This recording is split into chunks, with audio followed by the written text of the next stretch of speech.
Hey guys, it's Shannon. Today I have a huge shout out, and that is to my friend Mary over at MaryBerry Boutique.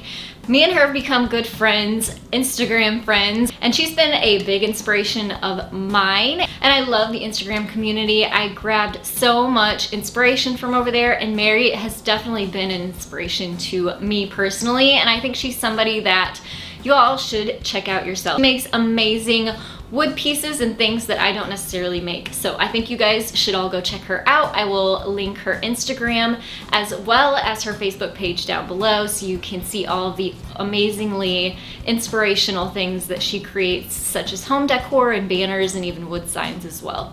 So Mary was so sweet. I've been talking about trying out the scroll saw myself for a very long time, and she has been encouraging me to do that. So I just last night brought the scroll saw down into my workshop, and she was so sweet to send me some of her blank pieces to create with.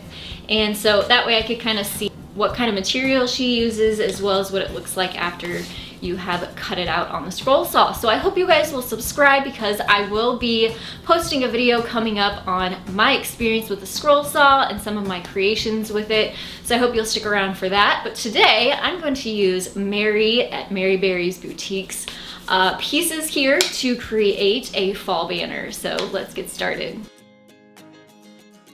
So the very first thing I did to get started was drill holes into all of the pumpkins where I wanted the string to go through so I could hang up the banner.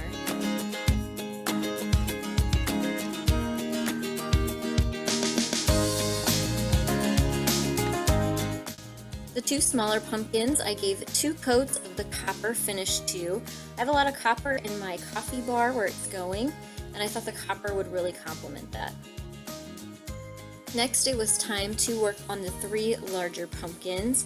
I just used some clear matte Mod Podge, and I put a coat of this pretty thickly onto the pumpkins itself, and then I laid it upside down on this fabric that I got from Hobby Lobby.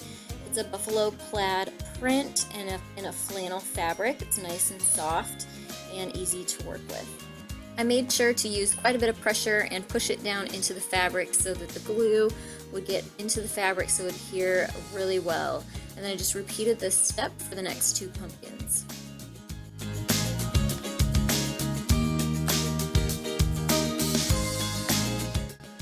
The next thing I did was cut the pumpkins out from the fabric, and then I gave each pumpkin a layer of that Mod Podge on top to really seal the fabric to the chipboard pumpkins.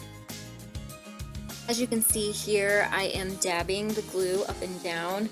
It helped to get the glue down into the fabric and sort of grip onto that first layer of glue, and the dabbing motion worked much better than actually just wiping it on.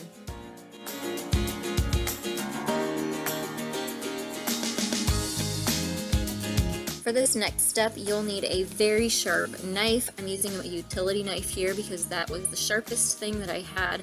You can also use an X-Acto knife, but I just took that around the edge of the pumpkin and used the side of the pumpkin as a guide and edge, and just took my time. You want to be very careful here. You don't want to cut yourself.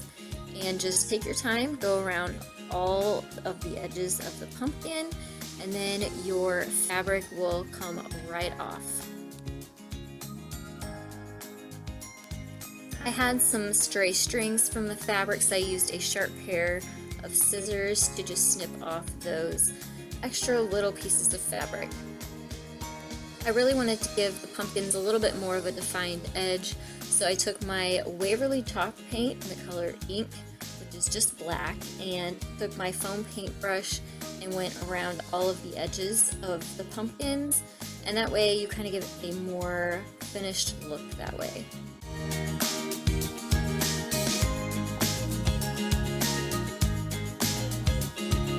And here is a look at the pumpkin with the painted edge and then without the painted edge, so you can do whichever look you like best.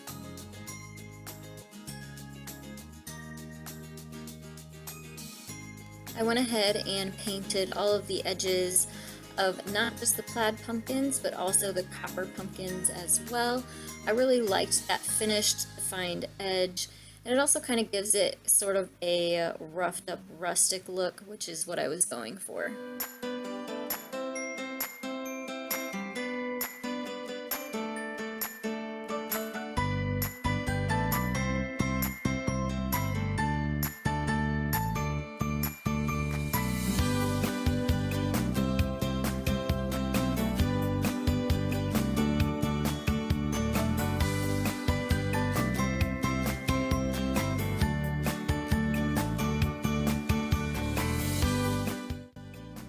The fabric actually covered up those holes I had drilled previously, so I used my weeding tool to just poke holes and create holes in the fabric so that I could get my jute and string through there when it was time to hang.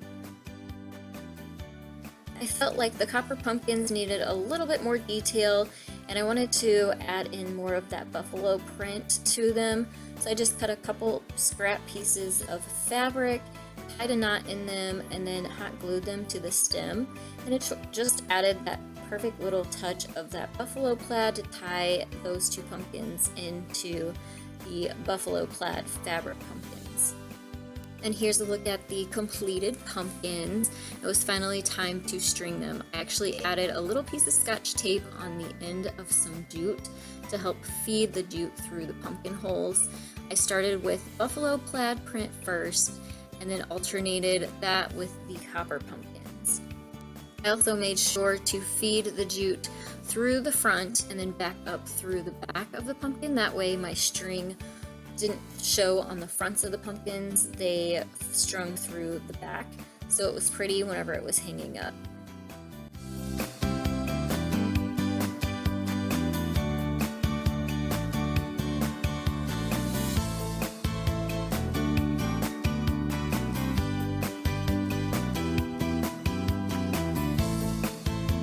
And here's a look at my completed farmhouse pumpkin banner.